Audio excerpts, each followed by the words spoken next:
Welcome, everybody, to the 10 Count podcast brought to you by bodyslam.net. I am Ty P. Across the screen from me is a J Star, and we are back here on a Thursday night because I had a little bit of delay yesterday, so I apologize for not showing up live on the Wednesday, but welcome to Thursday night, 10 Count podcast night. Justin, how you doing over there? Doing great, dude. Getting ready for whatever snowstorm we're about to get this weekend. People are going crazy here. I'm seeing reports of 6 to 12, 12 to 18. I don't know what the hell we're going to get, but Sunday I should be available for a quick count because I think I'm going to be snowed in. So as long as I have electricity, which I'm praying to God I do, I should easily be able to get in a quick count on Sunday. Yeah, I was going to say, pending the electricity and the fiber for the internet. Hopefully all those wires stay up good, and I will be available too. I can do it early. There's a side gig I have, and they are in New York, and they canceled it because of said snow. So I can be ready for an early morning quick count if we do it.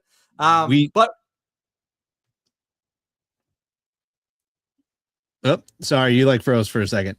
We do have something going on Sunday. You want to talk about it? Oh, yes. Sorry. We do have something Sunday now. We are going we're going to be live on Hitting the Turnbuckle podcast. I'm very excited. We're going to talk Royal Rumble. Sorry, that totally blanked. I forgot it was this Sunday. But yeah, I'm excited, man. They got a whole lineup of people coming. I retweeted their tweet, I think 2 days ago. They got a nice lineup of people that they're doing interviews with, some wrestlers, some fans, and some podcasters like us. So yeah, definitely check them out. We will be on the Sunday at 3 p.m. Eastern time. Yeah, 3 to 4, I believe. Yeah. Sorry, Justin. It's okay. It's all right. I was ready to go into some wrestling because Mr. Michael Hayes has me rattled with, if you watch the WWE Unreal, and I'm going to quote this.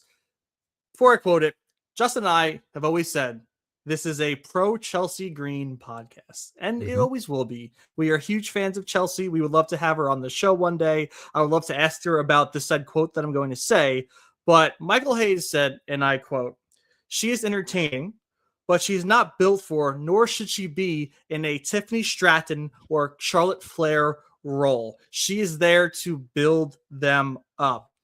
Okay. Rant time. I know you're ready to rant. I'm ready to rant. I was so infuriated with this. They start off this episode. I'm sorry. Spoilers on episode 3. If you have not watched episode 3 of Unreal, I might be a little bit spoilery. It's not going to be too bad, but you can come back in 5 minutes and this conversation will be over. Starts off with Chelsea talking about her dream home, how she's building it. She's in Florida. She's happy. She's the workhorse. At this time, she's the United States champion, the first ever. And in this moment, she's about to drop to Zelina, which, upset her. But, she's a pro's pro. She does what she needs to. She makes, again, like he said, it's true. She makes everyone look better. But don't freaking dare. I want to use other words, but we're early on in the podcast. I'm not trying to, curse up a storm here. Don't you dare say she's only good to build those people up. That's some Vince McMahon era shit that I cannot stand. And shout out to Court, because Court even messaged me that I didn't have to bring it up. She's like, what is this bullshit about Michael Hayes kind of, burying Chelsea in this moment? And I'm surprised they used it, because that to me is like a slap in the face, because she deserves to be Miss Money in the Bank this summer in June or July, whenever they decide to have it. I think now they do it in June. But she deserves to be a future world champion. Shout out to James Ellsworth on Twitter going, like this tweet if you believe that Chelsea Green should be a future WWE or world champion for the women. And of course I freaking like that tweet. That tweet's garnered so many likes because she got over by herself. The fans freaking love her and she's a heel. And she does what she does at any gimmick to perfection. I mean, she talks about the match she had with Penta and what Penta brought out of her and how awesome Penta is, and that they'll never, hash that back because of how perfect their match was. And it was. If Chelsea wanted to be serious and put on a clinic, she could put on a clinic. And for Michael Hayes to bring up that bullshit set me off. So, Chelsea, if you want to talk about it, I would love to get your thoughts on that dumb mother, his remarks on you, because you didn't deserve that. You are 1,000 times better than that, and you will be a future WWE Women's or World Women's Champion. Yeah, what else can I say? Like, we have these moments on the podcast where like either you or I will just pretty much say everything that needs to be said and there's nothing else to say. You're right. Chelsea will be a future world champion. She deserves to be. She has gotten herself over. We've been talking about her for now 2 or 3 years, I believe. And just I don't know if like Unreal has their own little side script of what they're trying to do. Like, I feel like even with the R-Truth, Ron Killings, and Triple H thing, like Triple H said, you know, he wasn't fired. They just weren't renewing his contract. And then Truth felt like it was a firing. Like, they want you to feel the differences, I guess. I don't know. I feel like they're trying to build up heels and heat for like the producers. And I don't like Michael Hayes was just grade A like example with that whole thing with Chelsea Green, because it's just wrong. It's not right. And I don't think if that's what he believes, then he doesn't know his new audience or the current audience at all. Nope. At all. And we have in the chat on YouTube, we have Matt saying, let's go. My bad, I'm late. No worries, bro. We're just going on a little rant right now about WWE Unreal and Michael Hayes just burying Chelsea Green. Yeah, and we're a day late too, so we're right there with you. It's really unfortunate that mindset is still around, because I felt like in this day and age, right, if you get yourself over, if you put in the work, like, you get rewarded. And obviously we've seen Chelsea get rewarded. Second time reign as United States champion. She is AAA mixed tag team champion with Ethan Page. And maybe they knew this was going to come out, and that's why they, garnished her with gold, because now she's on NXT. She's on AAA. She's on SmackDown. So yeah, and that was the perfect episode to watch, because Michael Hayes is a jerk off for what he said about Chelsea Green. I would love to have him on the podcast and be like, why do you still have this mindset? Why do you think that there's people that just need to be, mid-card people that boost the main eventers? Because in my eyes, right, if you go to a job and you want to move up in the world, you go from the low end job to the medium to the top of the top, right? That's what I feel like the track of a WWE superstar is. There are some people that are standouts. Look at Braun Breaker, look at Javon Evans. They can go right to the mid-card to top.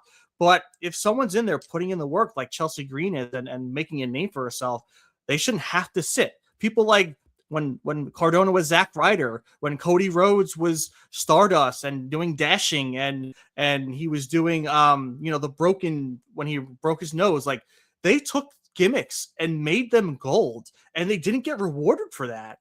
And that's why they took their ball and left, and that's why they came back and where they're at now. And it's just a shame, because I really wish that mindset was left behind. I also, Chelsea has gone on record saying that she annoys the writers and producers so much because she wants to work. Like, she asked to go to AAA. She asked to go to NXT because she wants to get better at wrestling. She wants to improve on her skill. She's great on the mic. She's great acting and all that stuff. She doesn't wrestle as much as she'd like to. So she's looking for these opportunities. And Michael Hayes has just got to realize, give her the damn opportunities and she'll improve. The only way to get better is by improving. And that now that there's house shows are becoming less and less and less, you have to do it live. And she's asking for it. It's not like she's like avoiding wrestling. She wants to be there. She wants to do it. So, I mean, you just got to book her better. Jesus Christ. I know, it's true. And Matt, that comment, so where they possibly ripped the rug under LA Knight with the Money in the Bank ladder match, I'm not going to say what I want to explain anything, but it might be quite the opposite. You'll have to check that out when that episode airs, or when you watch it, because I watched it, obviously. But yeah, I just think it's a shame. I'm glad they aired that, because you kind of know where some people lie in the producer world. And shout out to freaking TJ Wilson for being all over this season of Unreal, because they didn't really show him last season, and he's all over the episodes. I love it. I love seeing him. I love seeing his reactions. I love his interactions, especially because he did a lot of stuff with Becky, which was really cool. It was cool to see that he was a part of Becky Lynch's storyline and coming back. and Lyra Valkyria. It's just I really like Unreal, and I know Paul Heyman can't stand it, but I love that side of the business. I love seeing the writers' room. I love seeing them come up with things. Even if you saw the R-Truth stuff, right? You saw how Road Dogg went through kind of like a roller coaster of emotions, because it was this guy that they both had these feelings for each other, because Road Dogg picked him up, R-Truth up at his lowest, and Road Dogg was also at his lowest at that moment, and they lifted each other up. And Road Dogg wanted to see the best for R-Truth, and they were just like, no, we're going to treat this as a normal just John Cena R-Truth match, and it pissed Road Dogg off, rightfully so. But I'm just glad that R-Truth was able to have the moments he did. And dude, that shit was emotional. Like that was a really emotional episode. And that got me, man. I felt for Truth. I'm happy for him. I'm happy he's back. I'm happy he has the contract that he probably wants. And he's, I know they're not using him as much anymore again, but I'm just happy he's around, because every wrestler they showed you tweeted about him. They wanted him back. Like, you can't touch him. I think even Cody said he's a no, like, you don't touch him. And that's rightfully so, because you used him for this comedic relief all these years, and he's delivered, and he's made the fans love him. And again, an organic love. Even if you didn't prop him up, at least he was giving another angle to these fans that had interest in him. So I am happy that he's back, and hopefully happy. Yeah, I think Cody said like something along the lines of like, we'll pay it. Like, we'll pay his contract. Like, you're just bring him back. Like, that was like completely messed up. I mean, also, you want to talk about old heads. Bruce Pritchard wanted to see Pat McAfee beat Gunther. So it's crazy. Like, we discuss, how, just put us in the writer's room and we can give some ideas. But when you watch it and you do hear some of the ideas, like, some are great that they never use. And then some are like, oh, like, what the, and I understand that you have to bounce ideas off of each other. But I mean, I love Pat. I know you don't like Pat, but you can't have him beat Gunther. No. There's just zero. No, it cannot happen. But I mean, like, if you go back to last year, I wish they did the Chelsea Green Royal Rumble thing. Dude. Like, that was a genius idea. Genius. And maybe we'll see it a few years down the line, but now that it's out there and it's on Netflix, we probably won't. But man, like, there are some good ideas, and then there are just some really, really poor ideas. It's funny because, like, with Triple H, when they bounce these ideas of Triple H, I feel like a lot of the producers are kind of like, well, the higher producers are kind of like short-sighted. They see the payoff now, and Triple H is looking for down the line. So, like, I hear these, like, right, Bruce Pritchard have Pat beat Gunther, and Triple H is like, so our dominant guy in the roster is going to now have to see the guy at commentary that beat him all the time, and he's supposed to beat the rest of the wrestlers. Like, make that make sense. I feel like there's a lot of short-sightedness because you want to look to the future. So, Hunter, if you want people that like the long game and can really think of good storylines, I think your boys at the 10 Count Podcast might fit very well in that writer's room with you. If you want it. Hey, I will move to Connecticut right now if I have to. I will get an apartment. We'll figure it out. But speaking of TJ, I mean, I would love to get him on the pod. We got to figure that one out. But you said talking about Becky. Let's talk about what happened on Monday Night Raw. We can get into Raw. We saw Natalia or Natty do a little backstabbing. What'd you think about that? Natty turning heel. And you kind of called it. You kind of, foresaw this like a month or two ago when Maxine first won the championship. You kind of foresaw this happening. And I don't know, it just felt forced. It just, like, Natty shows up for the first time in a while, and she's sitting there at the ringside, and then the thing that kind of didn't sell it for me was when she just, like, took Becky's, like, put it on the rope and then just, like, folded her arms. It's like, okay, why? Right? Why did you do this? Maybe we'll find out next week, right? That's fine. But for it to happen out of the blue, usually when that happens, they tease it, right? They tease a falling out. They tease a breaking up of a tag team. They tease a breaking up of friendships. They look what they did with the Street Profits, but they never ended up breaking up, right? They kept teasing certain splits and everything. So for that just to happen cold turkey, was a little off-putting. But if they go the whole, Natty route, the living legend route, it will make more sense. It's a little confusing in this moment, but it can, come full circle. It then kind of poses the question, I guess, what are they going to do with Maxine, post Natty? Will she still be in the IC championship realm, I guess, post WrestleMania? Because obviously they want Becky to have it for Mania. It's, I think to me, it's getting more and more obvious that we're going to see an AJ Lee, Becky Lynch, Intercontinental Championship match, whether it's either at EC or WrestleMania. I don't think it's going to happen at the Rumble, but one of those PLEs, most likely WrestleMania. So I'm curious to see, when AJ comes back, how she fits in the fold, and will she be an Intercontinental Champion in WWE? That'd be pretty badass. Yeah, with the Natty character, obviously we had those vignettes of them in the dungeon training, and then once we saw Natalya come out, WWE TV needed a way to show or bring out the Natty character. You couldn't just have Natty out of nowhere come out and all of a sudden she's the low-key legend. So I was waiting for it. Like you said, 2 months ago or whatever, it had to be against Maxine. They've been training together. She's been working her ass off in the Dungeon 2.0 with obviously TJ and Natty. And this was just the way, I'm sure, like you said, we'll figure out why Natty did what she did, but now we can get the Natty character. Now Natty's a heel. Now Natty's a badass. She's already a badass, but now she's a real badass. And it's going to be her and Maxine for a little bit. You always see baby faces go over. I don't think we're seeing a baby face. I don't think Maxine's going over on this new Natty character. So I think Natty's going to put her down. And then, as you said, with Becky and AJ, I think that's locked in for Mania. I think that's one of the few things that are fully locked in, ready to go. We just got to see where AJ returns. Is it at the Rumble? Is it, like you said, Elimination Chamber?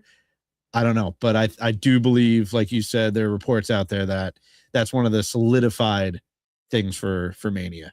Yeah, and as Matt said, they did a small tease before the match. And yeah, they did. I'm more talking about long term, more like weeks leading up. And I guess it was fast. It was too fast for me, in my opinion. And I think I called the living legend. Sorry, the low-key legend. I was like, that was wrong. She is also a living legend, so you're not wrong. You're not wrong. But yeah, so I will be happy if they bring this character. I agree with you. You can't have her lose to Maxine. She did beat the crap out of Maxine. That was, they made her seem very brutal, as she's been with this character, at least in AAA. So I think Natty deserves a new look, a new gimmick, one where she can excel a little bit, and one maybe where she can become Intercontinental Champion. I think that'd be awesome. Yeah, no, Natty, the character, now that she should finally be here on WWE television, you got to push her. Yeah. I don't know where you push her to right now, because obviously the IC title is going to be a little busy for the next 2 or 3 months, but you have to figure something out for her. You got to get a strap on her one way or another. Yeah, down the line. I do want to talk to you about AJ Styles, Gunther. We know AJ this is his last year. He's retiring this year at some point. I didn't think it might be this soon. How did you feel when they kind of announced that at Royal Rumble it's going to be AJ versus Gunther with AJ's career on the line? It's intriguing. I also don't feel like it could be this soon. We're in January, but people are saying that his current contract ends at the end of January. So it's wait, are we all mixed up here? But I still want to see AJ have one more Mania match. I want a full year, him retire in December like Cena did. So everything's lining up to where Gunther could snatch that career again at the Rumble, but I feel like it can't happen. So there something has to happen at the Rumble, because I'm not ready to see AJ Styles go out like that.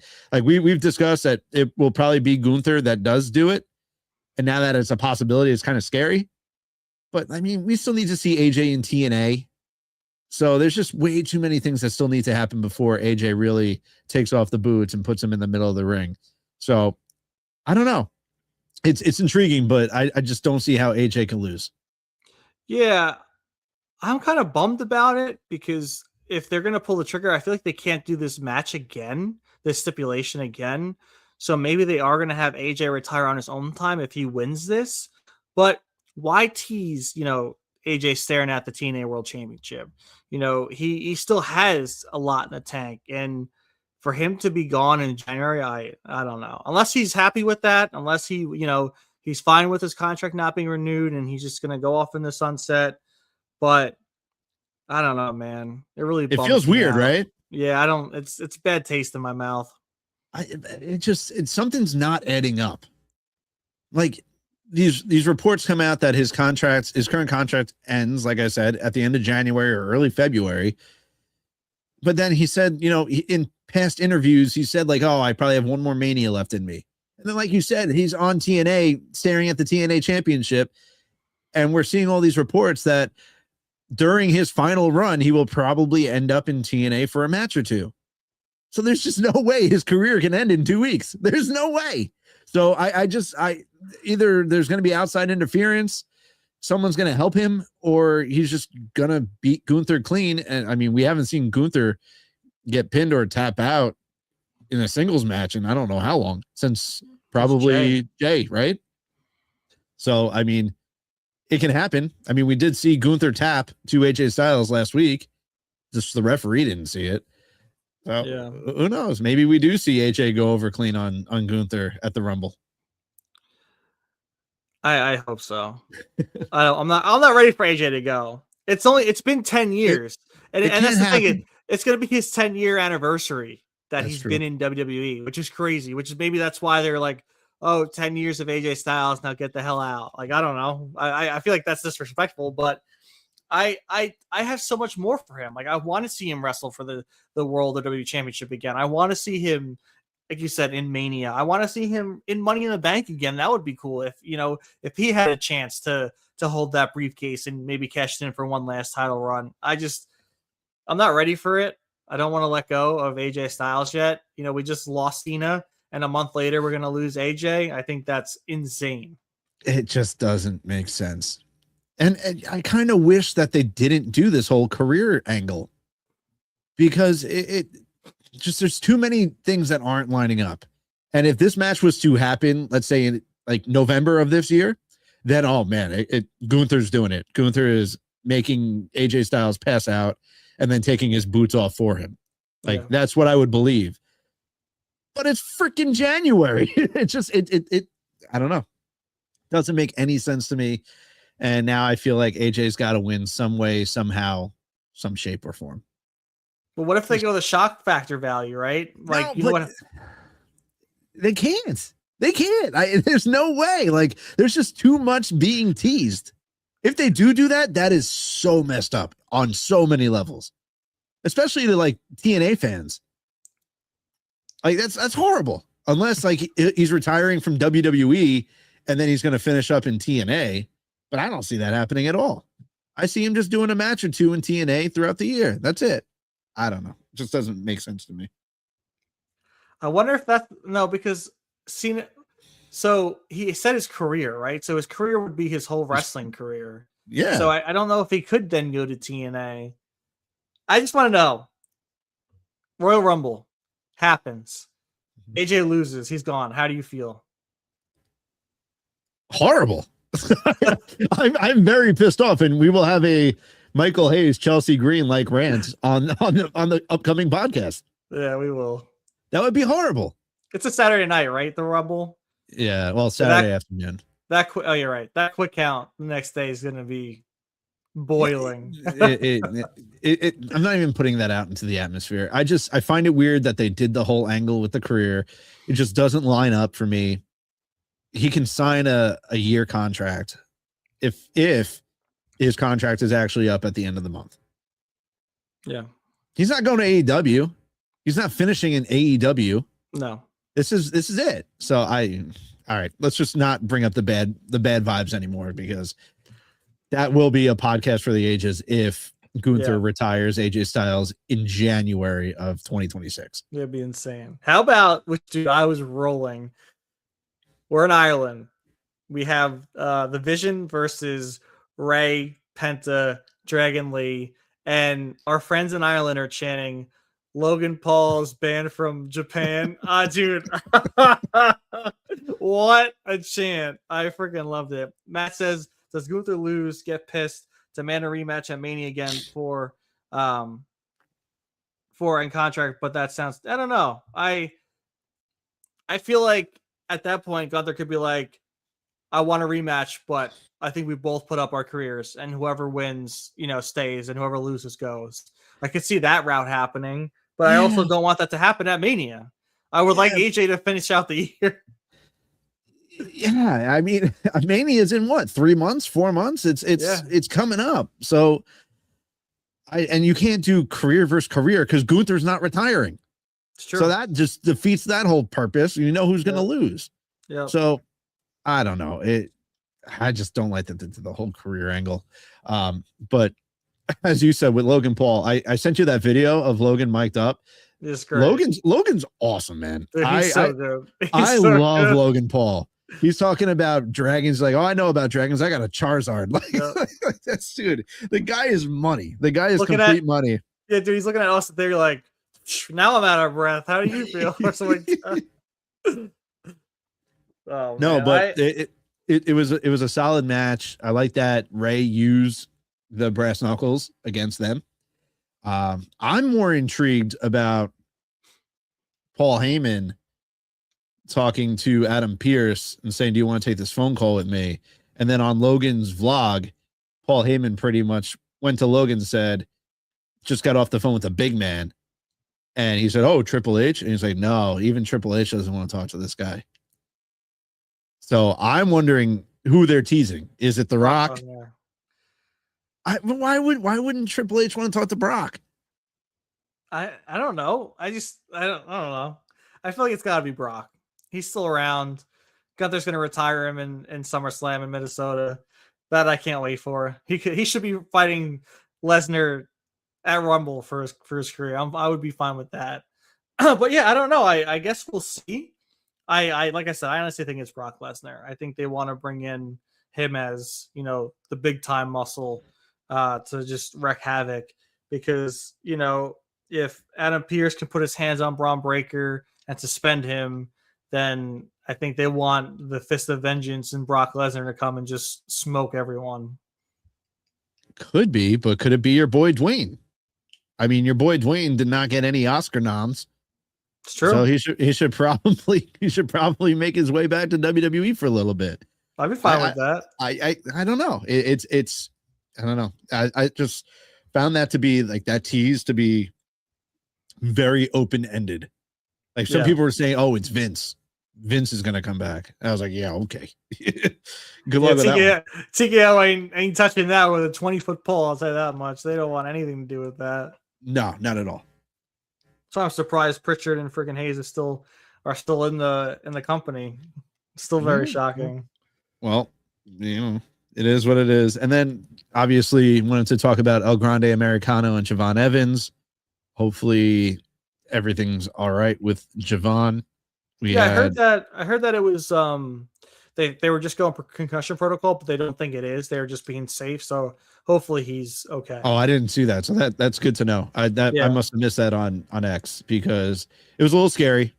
Yeah. And then obviously with him not being medically cleared at the end of the match, kind of, oh boy, because he lost the gauntlet.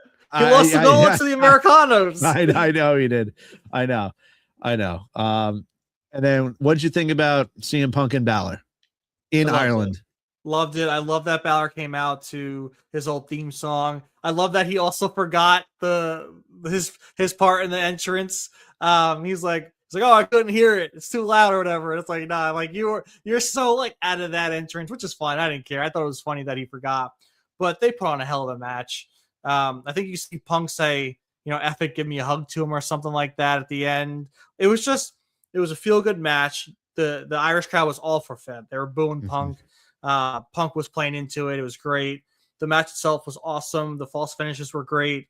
Finn Balor needs a World Heavyweight Championship within the next year or two. I know they paid him a nice hefty new contract. What was it, last year? Mm-hmm. The dude deserves a world title because the only one he had was the Universal Championship, the first one ever, and he held it for a day because Seth buckle bombed him into the siding outside and destroyed his shoulder. So give that man a championship soon. Yeah, you just answered my question that I was going to ask you was, did that match make you want to see Finn Balor have a run with the World Championship?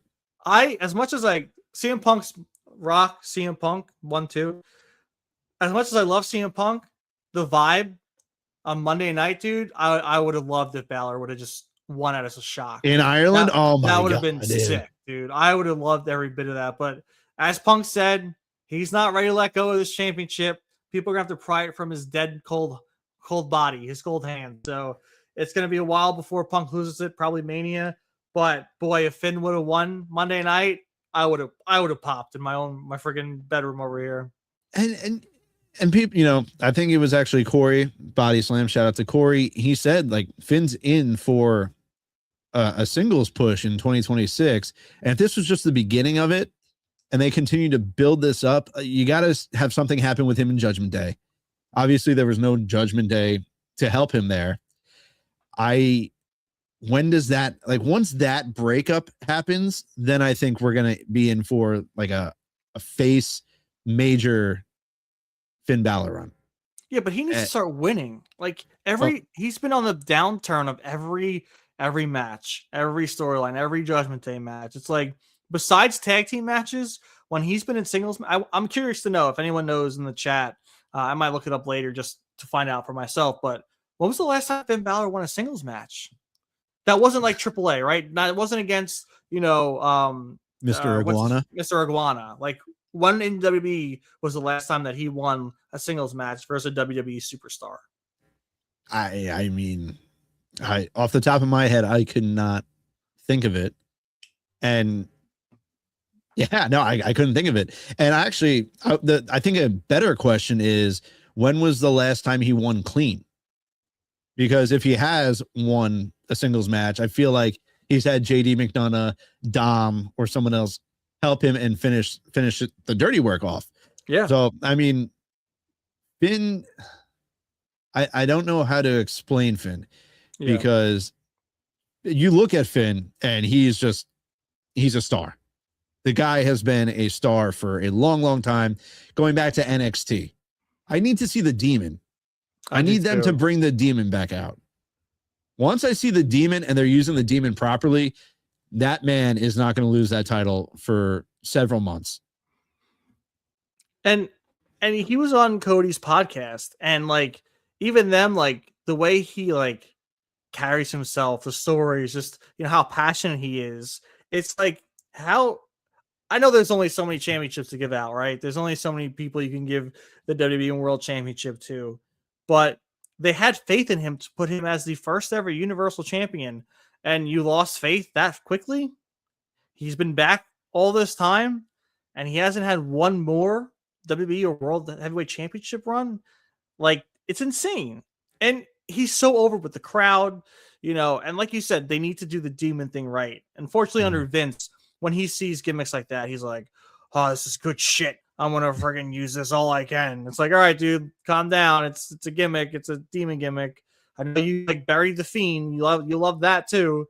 But it's just, there's people in WWE that deserve these runs. And I know people look at Roman's historic run, 1,000 whatever days. You know what people they could have gave championships to? The Kevin Owenses, the Finn Balors, instead of just letting Roman, hold hostage this championship and not show up half the time. So that's what irks me more about, Roman Reigns' huge, run, is that you wasted so many potential championship opportunities for people, for the Drew McIntyres, right? Drew could have been 4 or 5-time champion at this point if they didn't have Roman hold it for that long and just redo Roman and Brock over and over again. Like, that's the shit that really pissed me off. And I know people like, oh yeah, acknowledge him. I hated it for that reason.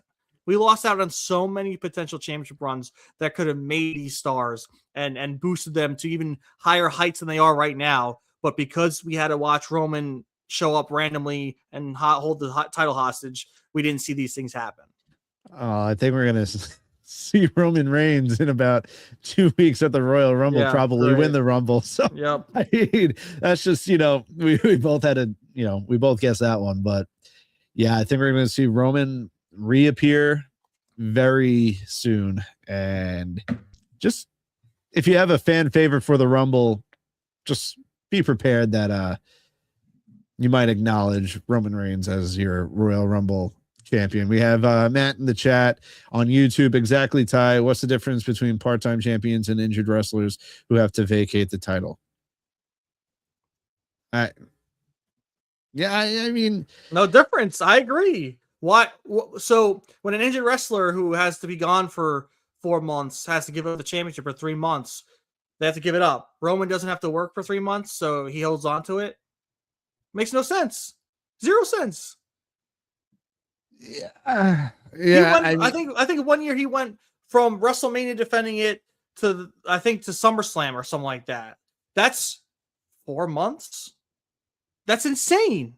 Anyone else gone for an injury has to vacate the championship. It makes 0 friggin' sense. 0 friggin' sense. Yeah, but I mean, I'm not trying to defend anything here, but I'm just trying to be, the devil on the shoulder and give an alternate perspective.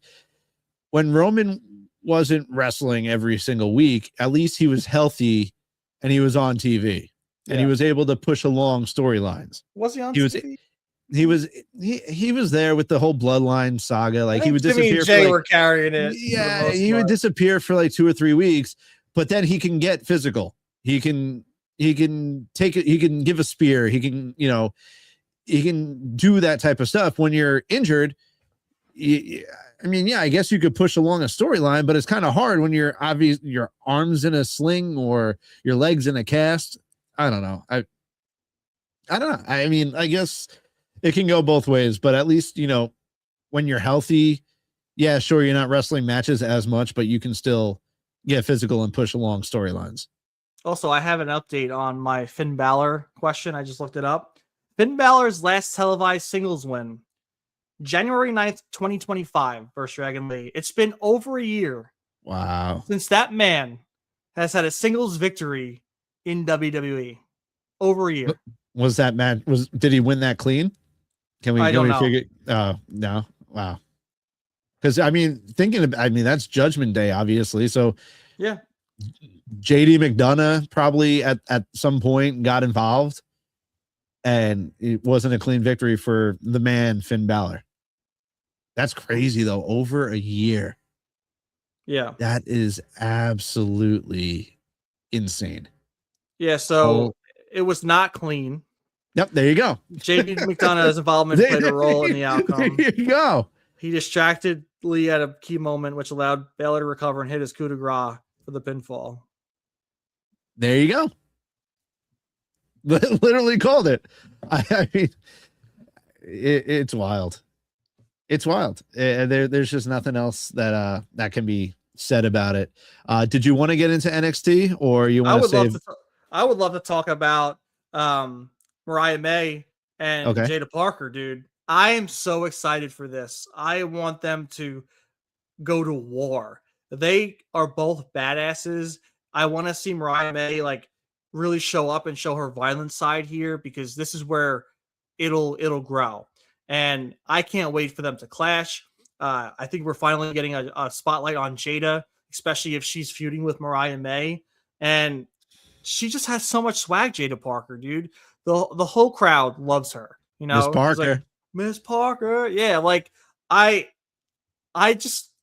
don't get how she hasn't been, NXT Women's Champion at this point. We see JC Jane, but to me, Jada Parker is so much more ready for that championship than this now 2-time NXT Women's Champion JC Jane with Fatal Influence. Like, I want Jada Parker. I want the Lola Vices. Like I said, I want the Kalani Jordans, but at least Kalani and Lola have had opportunities. Kalani was the TNA Knockouts champion. So, like, they're getting these opportunities, and Jada Parker deserves that shit, man.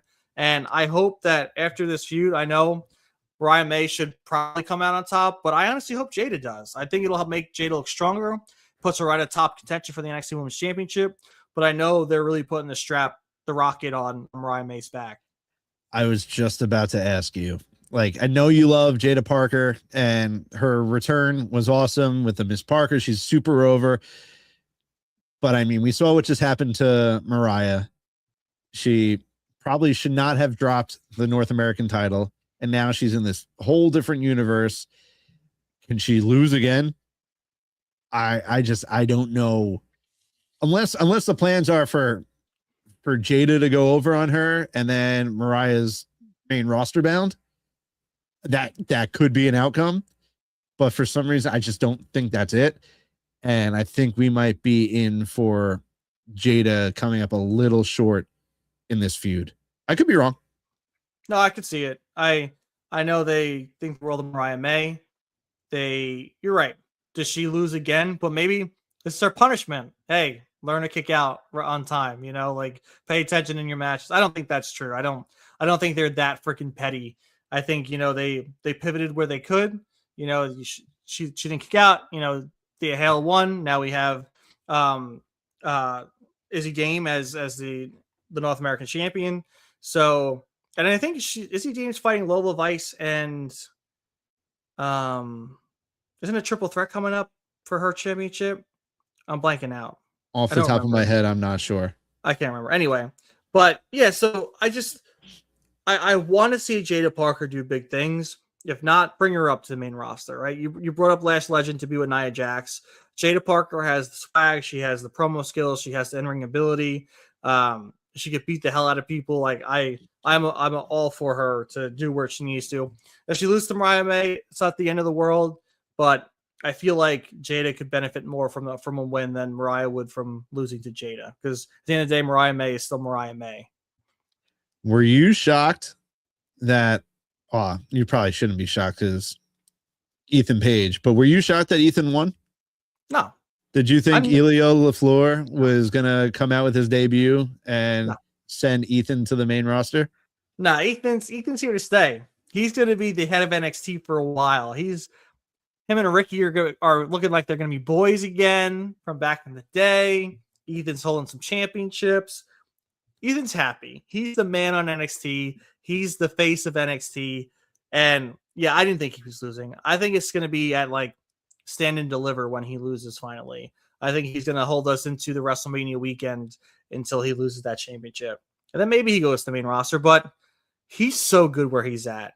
I know, like, I would love for him to move up to the main roster, but he's in such a good place in NXT, and he's someone that is bringing eyes to the product. He's bringing people to want to watch him on NXT, and I don't think you can lose all that. I don't think you want to lose all your key players in one fell swoop to go to the main roster. So keep Ethan on NXT for another year.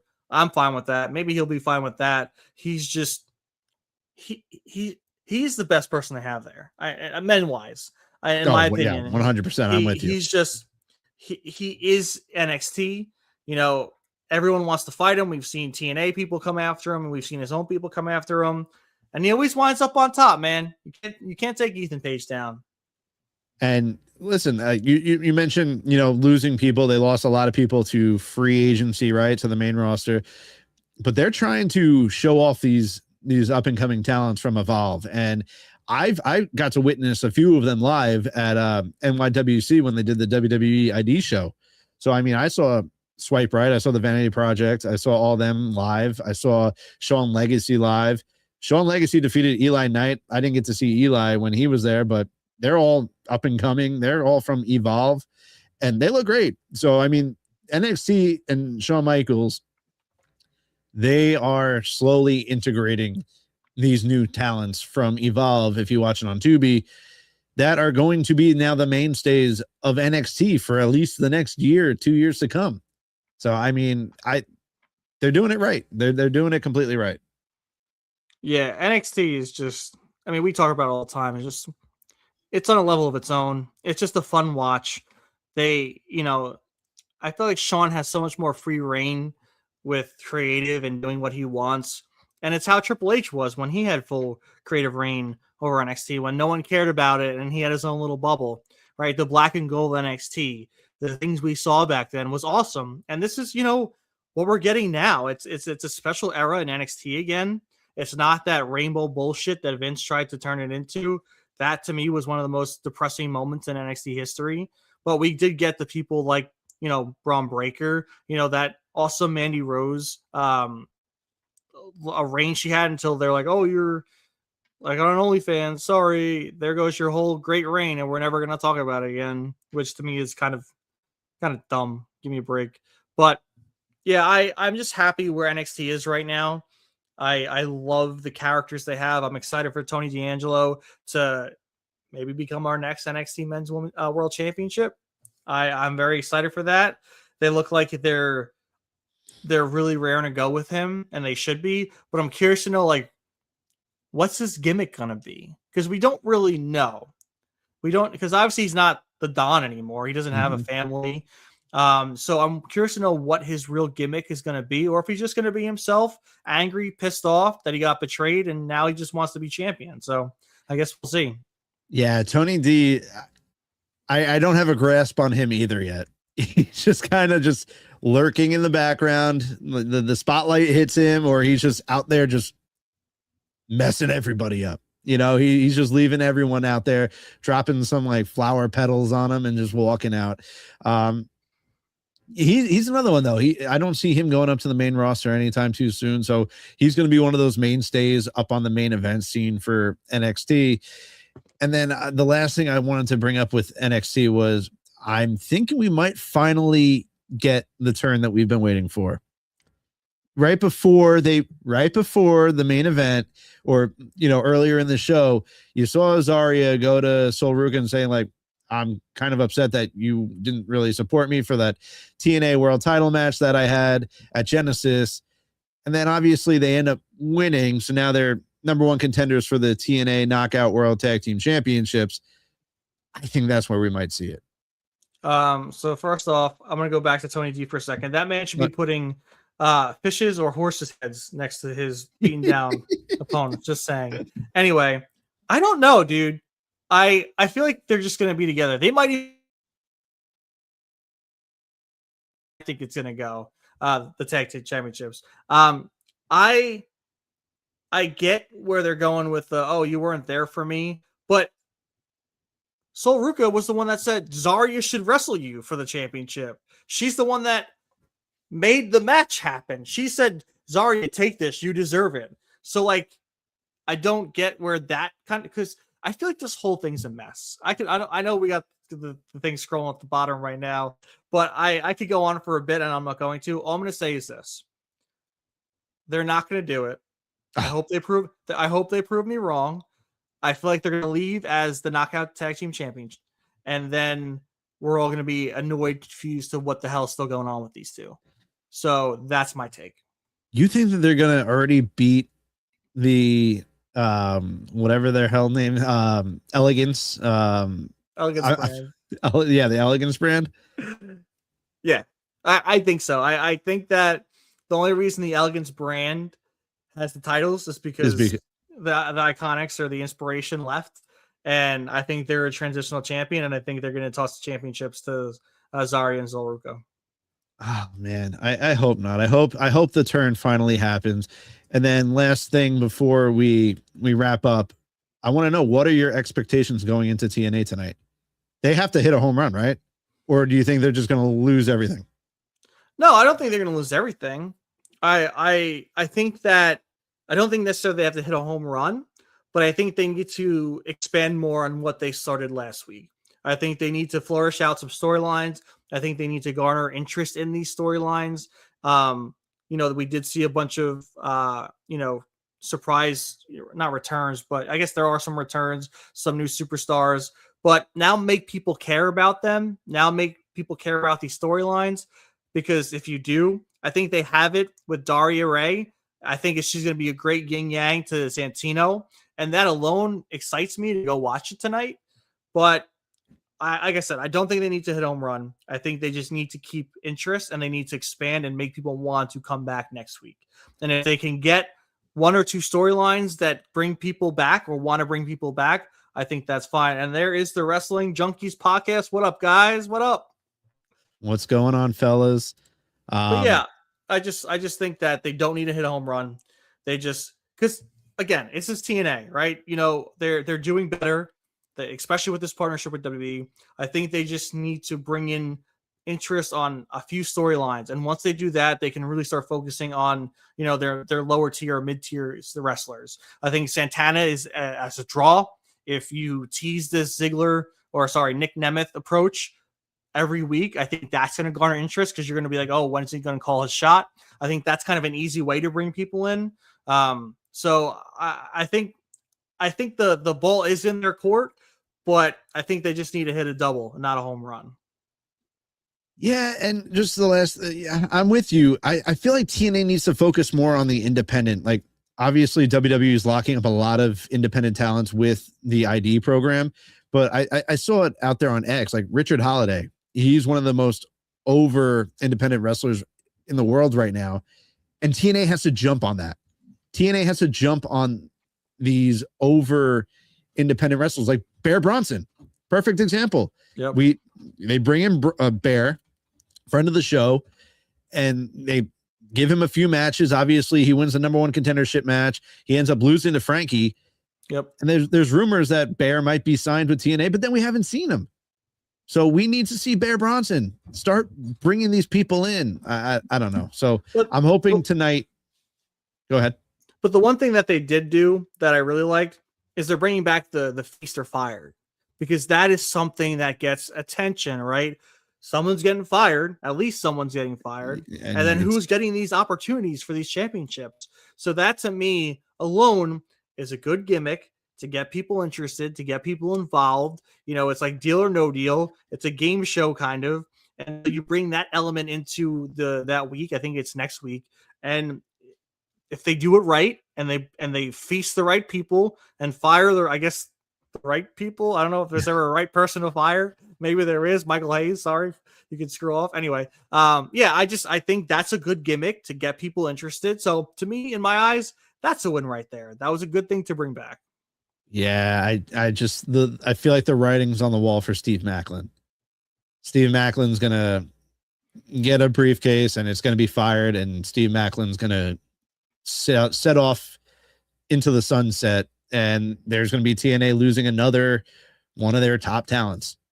Hopefully I'm wrong, but that's just, I feel like the writing is on the wall there. But with that said, we are at the 55-minute mark. Let's go ahead and ring that bell, because this podcast is over. The 10 count is over for the night. Thank you all for joining us. Enjoy TNA tonight. If you're watching it, if you're on the Northeast, stay safe in this crazy snow blizzard, whatever the hell you want to call it, because it's going to apparently get a little crazy over here.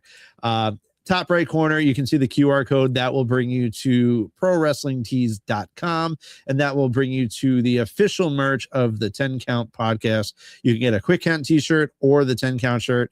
If you purchase a shirt, that would be awesome, because hell, that's just awesome. With that said, thank you all. One more thing. If you bring Justin and I to 100 subscribers by the quick count on Sunday, Justin and I will do a podcast outside in the snow. Wait, what? No. I don't know about that one. But yeah, please get us to 100 subscribers. We are, I believe, 6 away. We are 6 away from 100 subscribers on YouTube. It only takes 2 seconds. Leave a comment. That also helps. But thank you all once again. We will see you all on Sunday, because I'll probably be snowed in. So we'll be here. So thank you again. Enjoy the rest of your week. Enjoy SmackDown on Friday.